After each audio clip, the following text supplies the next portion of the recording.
নববর্ষ আসলে বাংলাদেশের ঐতিহ্য, বাংলার ঐতিহ্য, আমরা বাঙালি, এইটাই বোঝা যাচ্ছে এই নববর্ষে। নববর্ষে আপনারা দেখেন আমরা সবাই বাংলাদেশের যে কালচারটা, এই কালচারটাকে আবার ফিরে আনার চেষ্টা হচ্ছে।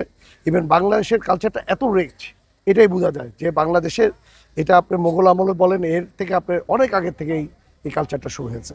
যে আমরা আশা করব যে আমরা আমাদের কালচারটাকে ঠিক রেখে আমাদের নতুন বছরের নতুন বাংলাদেশকে পেয়েছি আমরা জানি, এই এই ধারায় নিয়ে ইভেন নতুন মানে আমাদের কালচারটাকে ঠিক রেখে অন্যান্য কালচারের সাথে যাতে আমাদের কালচারটা কখনো মিক্স না হয়।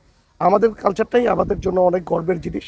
এই গর্ব নিয়ে যাতে আমরা থাকতে পারি, আমরা বাঙালি, আমরা বাংলাদেশি, এই জিনিসটাই আমাদের সবচেয়ে প্রাণের জায়গায় থাকবে, ইভেন আমাদের হৃদয়ের জায়গা থাকবে। রূপগঞ্জবাসীকে বলবো, আপনারা জানেন যে বাংলাদেশটা অনেক বছর পরে আবার দেশটা নতুনভাবে আঙ্গিনায় একটি সাজানো হচ্ছে। কারণ বাংলাদেশটা অনেক বছর ধরে বিভিন্ন মহলের মাধ্যমে, বিভিন্ন মানুষের মাধ্যমে বাংলাদেশকে দাবিয়ে রাখার চেষ্টা করছে। 2026 সাল, ইভেন এই বছরে যেই নববর্ষটা আসছে, আমরা নতুনভাবে নিঃশ্বাস নিতে পারছি, নতুনভাবে নতুন আঙ্গিনায় আমরা দেখতে পারছি।